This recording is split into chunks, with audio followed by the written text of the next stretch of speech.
Hi, I'm Dr. Lenny from the Oregon Natural Resources Research Institute. I have a PhD in inorganic chemistry, and tonight I'm going to explain a little bit about nuclear chemistry.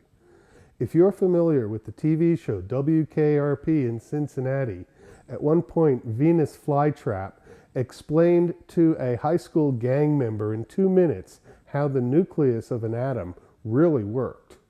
So I'm going to assume you can look up that video and watch it for yourself. Tonight, what we're going to do is talk about nuclear radiation, both what it is and what it is not. I'm going to define some terms for you, and then I'm going to tell you how each different type of radiation interacts with your body and why you really don't want to breathe this stuff. So first, let's talk about half-life. Well, actually, let's first talk about what's happening in Japan. You've noticed that a couple of these nuclear reactors seem to have exploded. Well, that's because the fuel control rods were not kept cool, and they developed some extra heat, a process we know as fusion. The fusion brings together different molecules, and it causes larger molecules to be formed that are radioactive. In the explosions that took place near Tokyo this week, you saw several different explosions that scattered these radionuclides into the air. Some, like iodine, are easily handled. Others, like cesium and strontium, are not so easily handled. But this is what they are about. So let's first talk about what a radionuclide is. It's an atom of a molecule that is going to emit a particle, either an alpha, a beta, or a gamma ray, and I'll talk about what those particles are in a few moments. Each radioactive particle is a different element, and each element has a different half-life.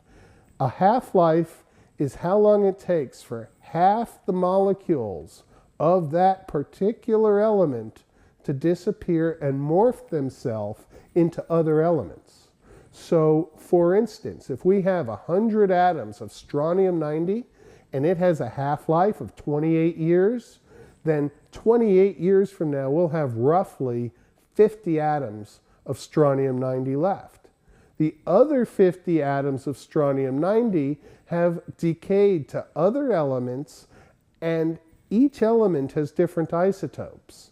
The isotopes are different proton, neutron, and electron configurations. And when they're not stable, they also emit radioactivity and other particles. And eventually they get to a point where they are stable. So a half-life for strontium-90, 28 years. Start with 100. 28 years later, you have 50. 28 years after that, you have 25, and 28 years after that, you have 13. So 87% of your original atoms are gone, but you still have a bunch of atoms left, and every 28 years, there's a 50% chance that any one individual atom is going to decay. New research has shown that this decay theory is not quite right, and it depends on a lot of cosmic and solar effects that we're just beginning to learn about as scientists. Okay, so let's talk about the three different types of radiation. First are the alpha particles. Alpha particles are helium nucleuses. As Venus Flytrap would say, they're two new boys and two pros. So the pros and the new boys, two of them each, get kicked out of the turf, and they go off, and the first place they hit that's a cushy space, they land at. And they stick there. And then they go find two elected ones, and they pummel the heck out of them and become a helium atom, which is an inert gas and is no problem anymore. But when they grab those two elected ones, it's from an organic molecule, and it causes something called reduction. That reduction is something like taking an alkane to an alkene. If you don't know organic chemistry, that's okay. But what it really does is it makes it a lot more reactive than it was in the first place. The second type of radioactivity are called betas.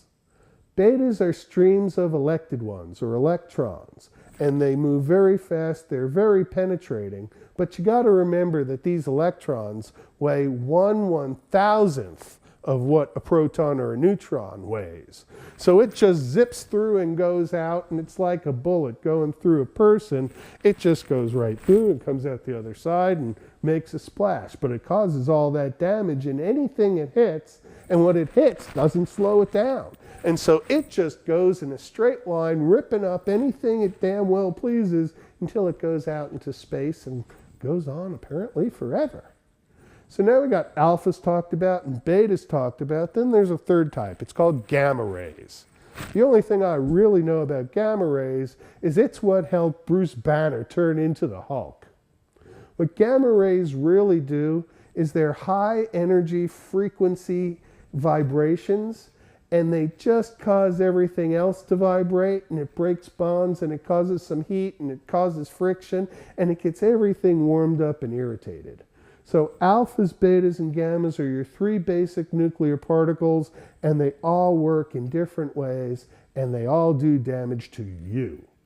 So here we got this toxic cloud supposedly coming to Japan to hit the US West Coast on Saturday.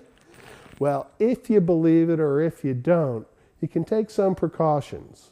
One precaution is to take 135 milligrams of potassium iodide. That's called a dose, and the dose level was set by the Center for Disease Control down in Atlanta. Now, I personally think that's a very excessive dose, but that's what they call for, and I'm not going to argue with their experts because everybody has their own experts, and X means former, and you all know what a spurt is, don't you? So let's talk about if we get radioactive iodide. There's a form of radioactive iodide that has a half-life of 19 days. It comes into you, you breathe it, you get some alphas, you get some betas. That's bad.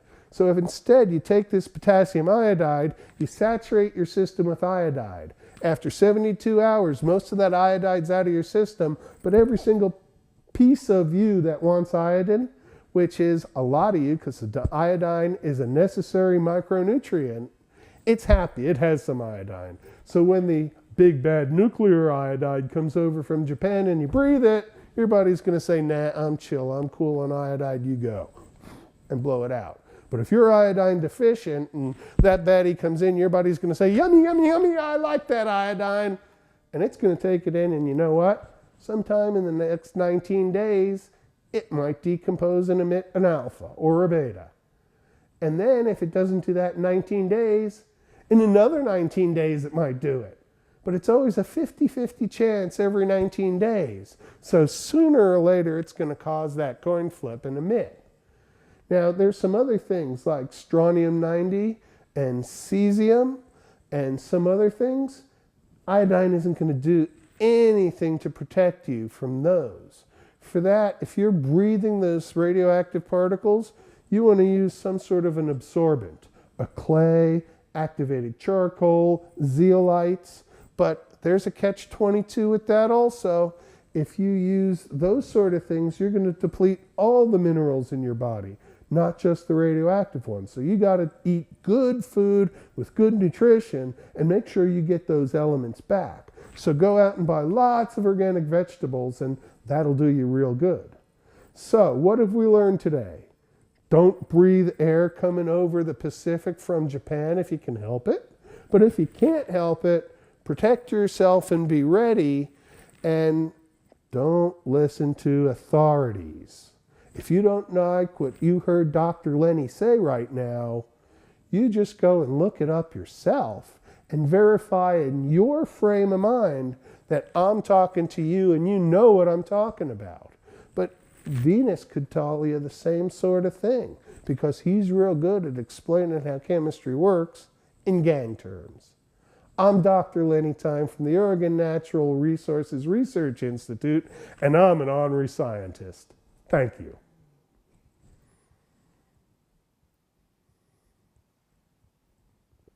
All right. I had fun with that.